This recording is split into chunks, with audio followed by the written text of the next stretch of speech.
Good day, this is J. David Davis with the Emmanuel Exploration Society, welcoming you to another one of our presentations.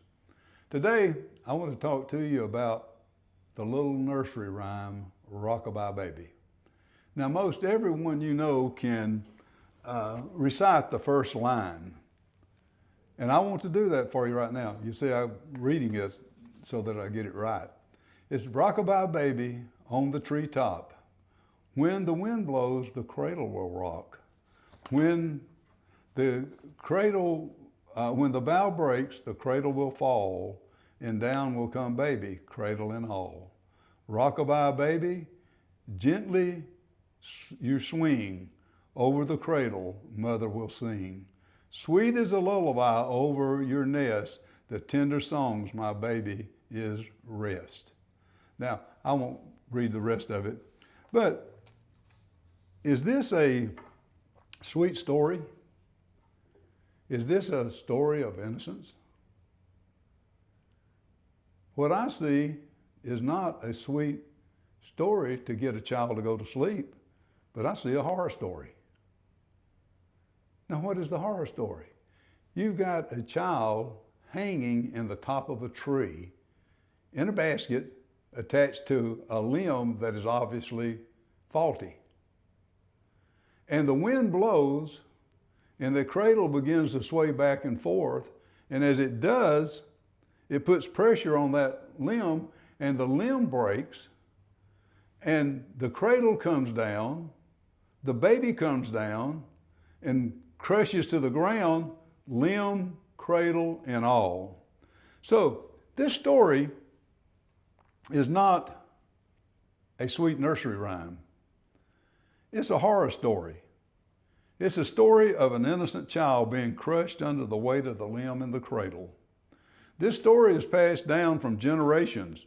It was written by Charles Blake in the late 1800s.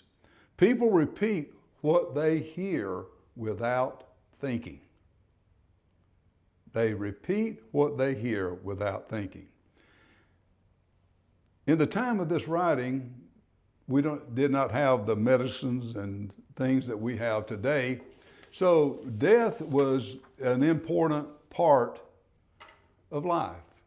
So a lot of the writers in that period would instill reality of life and the reflection of life and how fragile life is. And the child doesn't always survive. Another one we could do is Ring Around the Roses. You know, they wind up falling down. And so the storm, the accident, loss was a part of everyday life and awareness. So even our lullaby sometimes holds an undercurrent of truth rather than pure fantasy. If you strip away the melody and read it plainly, it's like a tragedy.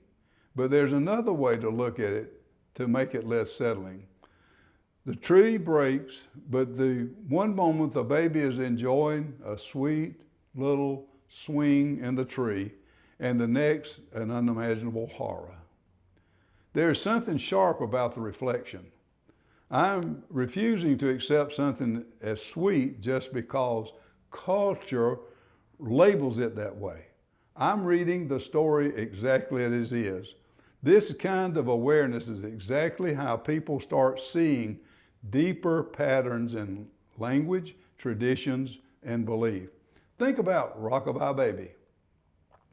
And how many other little stories have you encountered in your life that you think maybe are sweet stories, but in reality, they're horrible stories, horrible results? Do the hard thinking. Think of the things that make you uncomfortable and then reconcile them in your life. Thank you for being with us again today. See you next time.